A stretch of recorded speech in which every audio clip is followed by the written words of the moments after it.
ఈ బిజినెస్ ఏదైనా మీ ఊర్లో ప్రమోషన్ చేయాలంటే అది సుమన్ టీవీతోనే సాధ్యం. ఇప్పుడే సంప్రదించండి.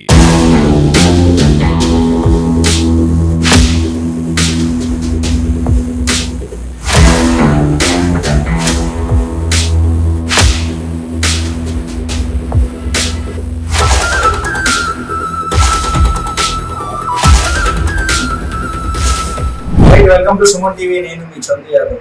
గత 2 రోజుల క్రితం జరిగినటువంటి డెలివరీ బాయ్ ఏదైతే ఉందో అనిల్కి సంబంధించినటువంటి ఒక అపార్ట్మెంట్లో ఏదైతే అపార్ట్మెంట్ ఉందో అపార్ట్మెంట్లో వాళ్ళు బట్టలు ఎప్పి ఆయన కొట్టారు. సో అందువల్ల ఆయన సూసైడ్ అటెంప్ట్ చేశారు అంటూ కూడా కొన్ని వాదనలు వచ్చే కొన్ని అభిప్రాయాలు కూడా వ్యక్తమయ్యాయి. దీనికి సంబంధించి ఫస్ట్ నుంచి కూడా ఇన్సిడెంట్ జరిగినప్పుడు ఏదైతే ఆక్సిజన్లో ఉందో ఇన్సిడెంట్ జరిగినప్పటి నుంచి కూడా ఫస్ట్ నుంచి కూడా ఇన్వెస్టిగేషన్ చేసినటువంటి ఏసీపీ అనేది నరసింహమూర్తి గారు ఉన్నారు.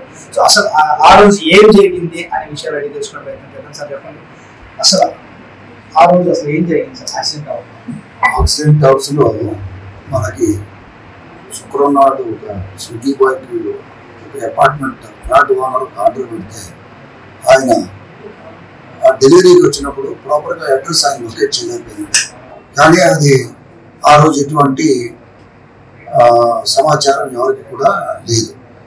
తదుపరి ఈ స్విగ్గీ బాయ్ జరిగిన అవమానం వలన చనిపోయినాడు, సూసైడ్ చేసుకున్నాడని సోషల్ మీడియాలో ఒక వార్త వైరల్ అయింది. దాంతో విశాఖపట్నం ఉన్న స్విగ్గీ బాయ్స్ ఇతరులంతా కూడా యాక్సిడెంట్ హౌస్ దగ్గర రావటం, వాళ్ళు నిరసన చేపట్టడం, తద్వారా మేము వెళ్ళటం, మేము ఇంటర్ఫేర్ అయిన తర్వాత ఆ అబ్బాయిని ట్రేస్ చేసి అబ్బాయితో మాట్లాడించి వాళ్ళ పేరెంట్స్తో మాట్లాడిన తర్వాత ఆ నిరసనలకి ఒక ఫుల్ స్టాప్ పెట్టడం అనేది జరిగింది. అలాగే ఆయన ఆదివారం నాడు ఉదయాన్న ఆర్కే హాస్పిటల్ గాజువాకలో అడ్మిట్ అయ్యాడు. అడ్మిట్ అయ్యి ట్రీట్మెంట్ తీసుకుని మాకు సమాచారం వస్తాయి. అతను ఒక రిపోర్ట్ తీసుకుని కేసు రిజిస్టర్ చేసి దర్యాప్తు చేశాము. ప్రాథమిక దర్యాప్తులో ఆయన ఆ ఫ్లాట్ ఓనర్ అక్కడ ఉన్న సీసీటీవీస్ సాక్ష్యాలను బట్టి ఆయన ఈయన్ని ఒక కర్ర చెక్కతో కొట్టడం, తర్వాత అతను బట్టలు తీయడానికి కారణం అవటం అది కాబట్టి అది అమానవీయ సంఘటన. అటువంటి సంఘటన మనం దాన్ని చాలా ఛాలెంజ్ సిటీ పోలీస్ ఆఫీసర్స్ అంతా కూడా దాన్ని దర్యాప్తు ప్రకారంగా చేసి అతన్ని నిన్న అరెస్ట్ చేసి ఆయన కోర్టులో పెట్టడం అనేది జరిగింది. మీ ఇన్వెస్టిగేషన్ లో అసలు నిజంగా ఈ అబ్బాయి ఆ ఫ్లాట్ 2914 అనుకుంటా ఆ ఫ్లాట్ నిజంగా వెళ్ళిన తర్వాత ఏం జరిగింది సార్? అసలు ఇప్పుడు ఆ ఫ్లాట్కి వెళ్ళి ఇది డెలివరీ ఇవ్వడానికి ఆ డోర్ నెంబర్ ఫ్లాట్ నెంబర్ అక్కడ లేదు కాబట్టి ఆయన కన్ఫ్యూజ్ అయ్యాను. దాంతో ఆయన చిరాకు పడి తన మీద దాడి చేశాడని ఆయన చెప్తున్నాడు. మిస్బిహేవ్ చేశాడని అమ్మాయి చెప్తుంది. అది కూడా దర్యాప్తులో ఉంది. కానీ అక్కడి నుంచి అబ్బాయి కిందకి రావటం, 29 ఫ్లోర్ల తలకి మెట్లు దిగి రావడం, ఈ యజమాని కూడా దిగి రావడం అనేది జరిగింది. అది ఎస్టాబ్లిష్ అయింది. అలాగే సౌత్ గేట్ లోకి వచ్చిన తర్వాత ఆయన వెళ్ళిపోతున్న ఆపి అక్కడున్న సెక్యూరిటీ దగ్గర ఉన్న టేబుల్ వెయిట్ ఉన్న కర్ర చెట్టుతో కొట్టడం, పలుమార్లు కొట్టడం, రెండుసార్లు కాదు, 2 సార్లు కొట్టిన తర్వాత ఆయన కూడా కొట్టాడు, ఆయన చేతితో కొట్టాడు.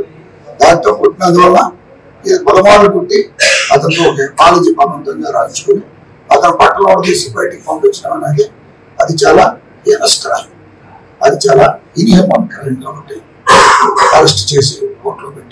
అయితే ఆ రోజు ఫ్లాట్కి వెళ్ళాడు, ఫ్లాట్కి వెళ్ళిన తర్వాత వచ్చేసిన తర్వాత ఆయన కొట్టిన తర్వాత బయటకు వచ్చిన తర్వాత ఆయన సూసైడ్ అటెంప్ట్ చేశాడని తెలుస్తుంది. సూసైడ్ అటెంప్ట్ నిజంగా జరిగిందా జరగలేదు?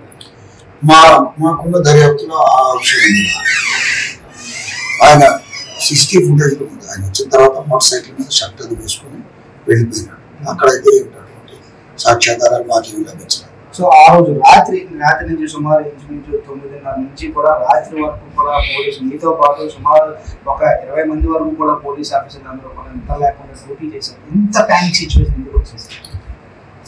మీకు అందరికీ తెలుసు ఇంపాక్ట్ ఆఫ్ సోషల్ మీడియాలో ఆయన చనిపోయాడు, ఆత్మహత్య చేసుకున్నాడు అనే వైరల్ చేసినందువల్ల ఎవరైనా రెస్పాండ్ అవుతారు. నా పేరు హరిదేవ్ సాయి కుమార్ అండి. అనిల్ అని నిక్నేమ్ కూడా పిలుస్తారు. నేను డెలివరీ బాయ్ కింద డ్యూటీ చేయగా శుక్రవారం ఆక్సిజన్ టవర్స్ దగ్గర ఒక ఆర్డర్ వస్తే రూమ్ నెంబర్ 2914 రూమ్కి నేను ఆర్డర్ పట్టుకెళ్ళేవగా ఆయనేమో ఆయనకి సంథింగ్ నా మీద ఏం పగ కూడా ఏదీ లేదు. సో ఆయన నా మీద రివర్స్ అయ్యి నన్ను కొట్టడానికి చూసారంటే, సరే ఇది తప్పు అని చెప్పినా సరే నువ్వు నాకే ఎదురు సమాధానం చెప్తా అని చెప్పి కిందకి తీసుకొచ్చి నన్ను చిత్రహింసలు పెట్టి కర్రతో కొట్టి, కర్ర ఇరిపోయేలా కొట్టి, బట్టలు కూడా తీయించి గేటు బయట పంపించారండి. సో నా కోసం చాలా మంది ధర్నా కూడా చేశారండి. నాకు ఆ రోజు తెలియలేదు, తర్వాత రోజు ఈవినింగ్ తెలిసిందని నాకు.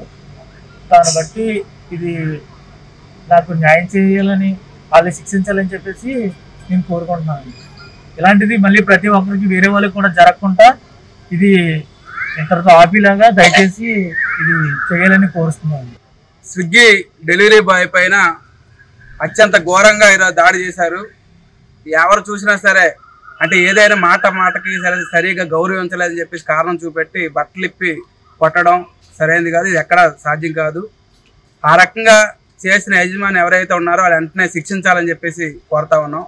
ఎందుకంటే ఇప్పటికే అంతకుముందు ఆక్సిజన్ టవర్స్లో ఆల్రెడీ అక్కడ పనిచేసిన వాళ్ళకి పోలీసులు ఉపయోగించి కొట్టి ఈరోజు వ్యవహారం చేశారు. ఆక్సిజన్ టవర్ అంటే మేము ధనవంతులు ఉంటాం, మేము ఎవరిదైనా ఏదైనా చేయొచ్చు అని చెప్పేసి వ్యవహారం చేస్తూ ఉన్నారు.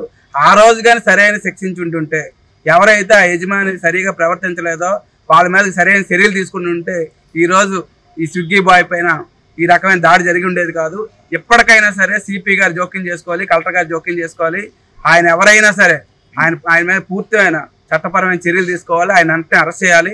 అరెస్ట్ కానీ చేయకపోతే మొత్తం విశాఖపట్నం ఉండే స్విగ్గీ, జొమాటో, గిగ్ వర్కర్స్, వాలా ఓబరు మాకు మద్దతు ఇచ్చే మిగతా సంఘాలన్నింటినీ కలుపుకొని ధర్నా చేయవలసి వస్తుంది. అటువంటి యాక్టివిటీ చేయకముందే ఈరోజు సిపి గారు, కలెక్టర్ గారు వెంటనే వాళ్ళు అరెస్ట్ చేయాలని చెప్పేసి, అలాగే ఈ జరిగిన సంఘటన పైన సమగ్రమైన విచారణ జరపాలి. అదేది చిన్న టవర్ కాదు, ఆక్సిజన్ టవర్లో సీసీ కెమెరాలు ఉంటాయి కాబట్టి సీసీ కెమెరా ఫుటేజ్ తీస్తే వాస్తవాలు ఏంటో బయటపడతాయి.